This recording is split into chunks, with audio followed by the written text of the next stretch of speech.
O Procurador-Geral da República apresentou denúncia contra o presidente Michel Temer por prática de corrupção. Segundo o Rodrigo Janot, a mala com R$500 mil em propina entregue a Rocha Loures era para o presidente Temer. Nós vamos agora ao vivo falar com o repórter Vladimir Neto. Ele acompanhou durante todo o dia a expectativa com relação à apresentação da denúncia do Procurador-Geral da República. Boa noite, Vladimir. Boa noite, Renata, Bonner, boa noite a todos. É a primeira vez na história que um presidente é denunciado por corrupção durante o mandato.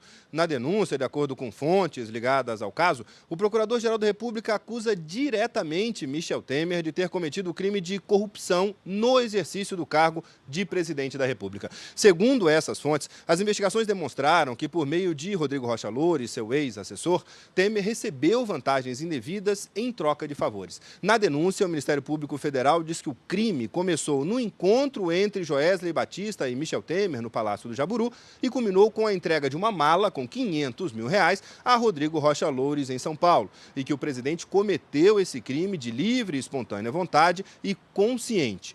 Na acusação apresentada agora à noite, Rodrigo Janot reconstitui todos os fatos relativos ao caso e inclui os resultados da perícia da gravação da conversa no Jaburu, que a Polícia Federal diz que é autêntica e não teve edições. Ainda de acordo com essas fontes, na denúncia, Janot afirma que ficou claro que Joesley falava para Temer sobre pagamentos ao ex-deputado Eduardo Cunha. Esse item tem a ver com a suspeita de obstrução de justiça, outro crime pelo qual Temer está sendo investigado e também deve ser denunciado. Além dessas suspeitas, Temer ainda é investigado por formação de quadrilha. No fim da denúncia, o Procurador-Geral da República pede que o presidente Michel Temer pague, no mínimo, R$10 milhões a título de reparação de danos. Rocha Loures também deverá pagar R$2 milhões, segundo a denúncia.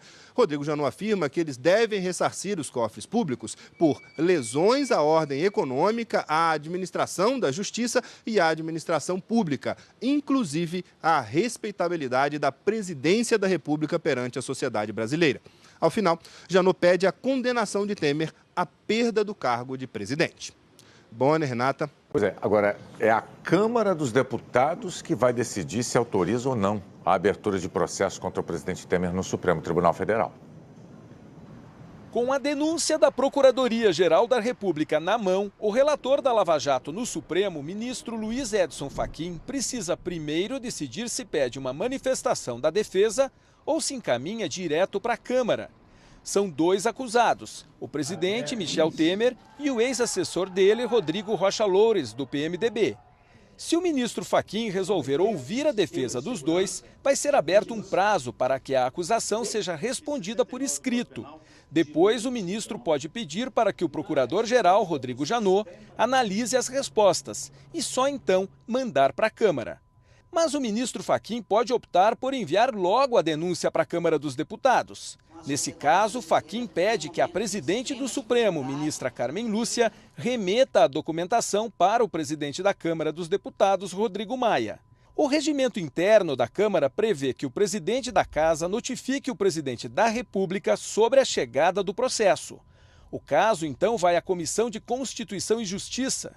Na CCJ, o processo ganha um relator. Temer terá 10 sessões para se manifestar.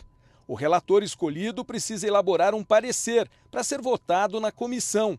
Só depois da votação na CCJ é que o caso é votado no plenário.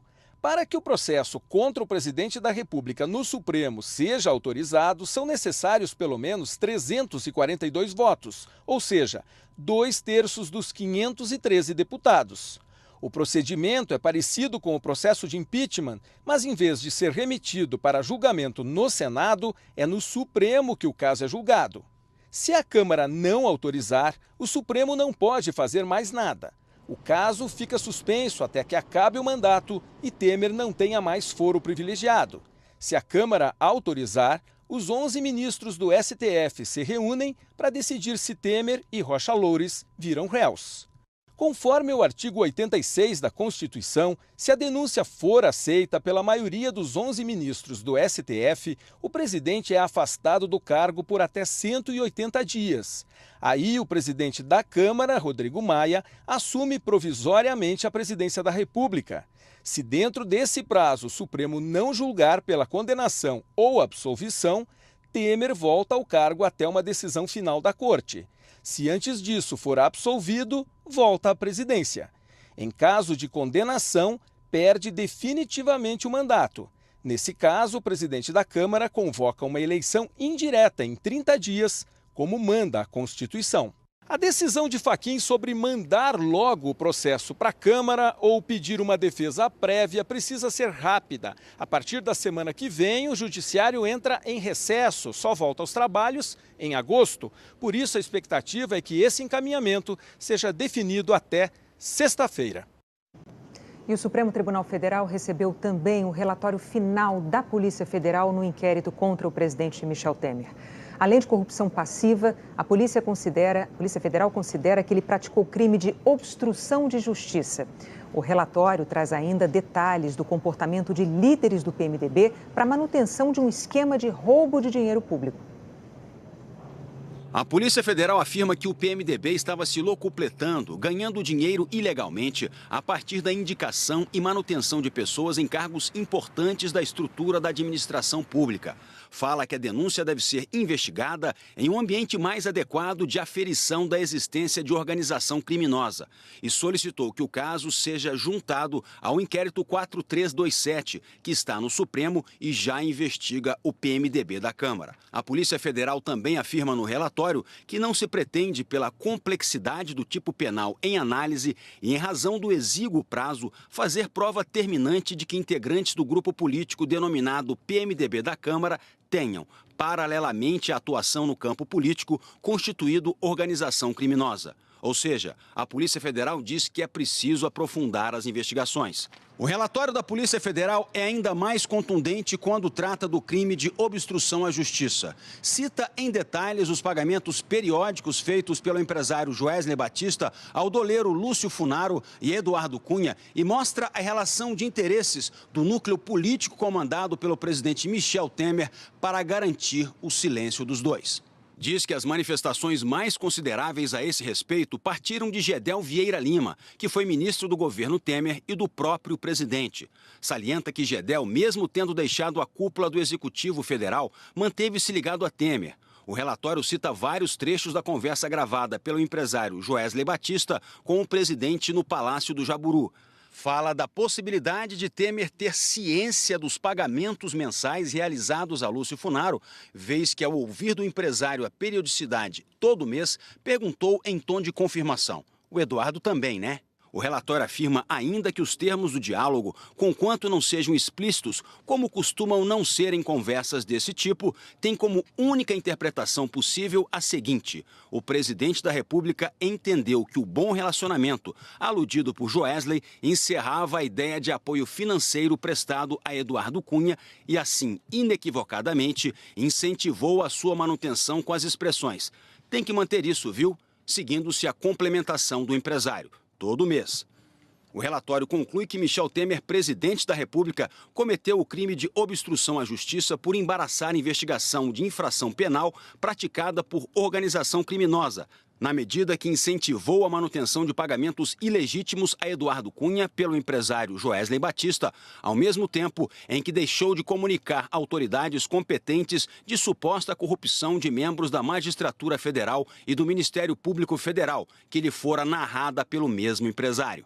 O relatório final da Polícia Federal já está com a Procuradoria-Geral da República. Agora, o procurador Rodrigo Janot vai analisar se denuncia o presidente Michel Temer e o ex-assessor dele, Rodrigo Rocha Loures, também pelo crime de obstrução de justiça.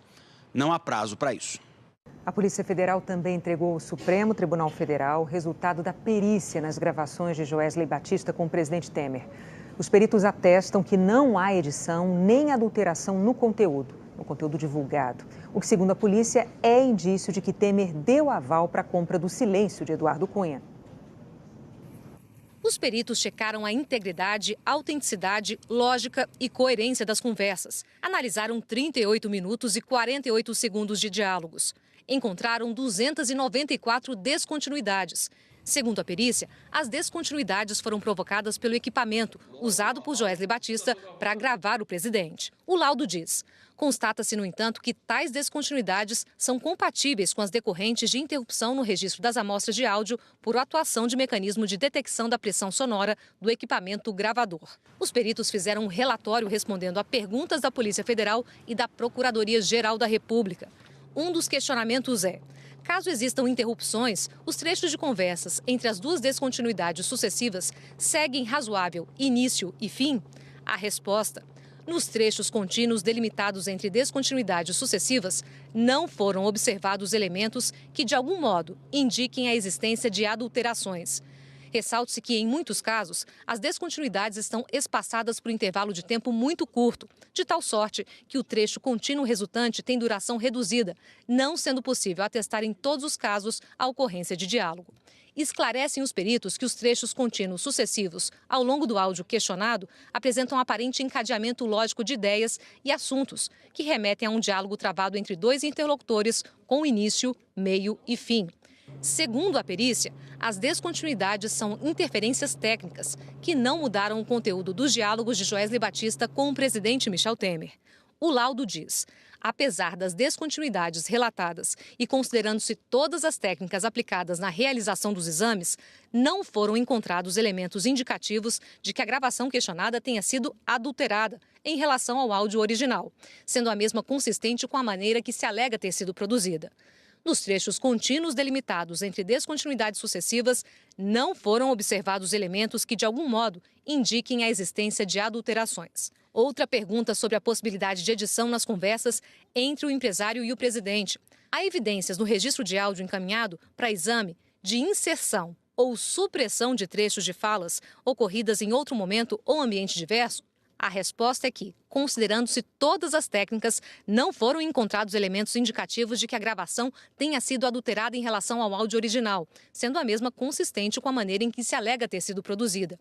E os peritos acrescentam: em especial, não foram encontrados elementos indicativos de que a gravação tenha sido adulterada por meio de inserção ou supressão intencional de trechos de falas ocorridas em outro momento ou em ambiente diverso. A perícia concluiu que a gravação foi feita em um dos 2 gravadores entregues por Joesley Batista à Polícia Federal.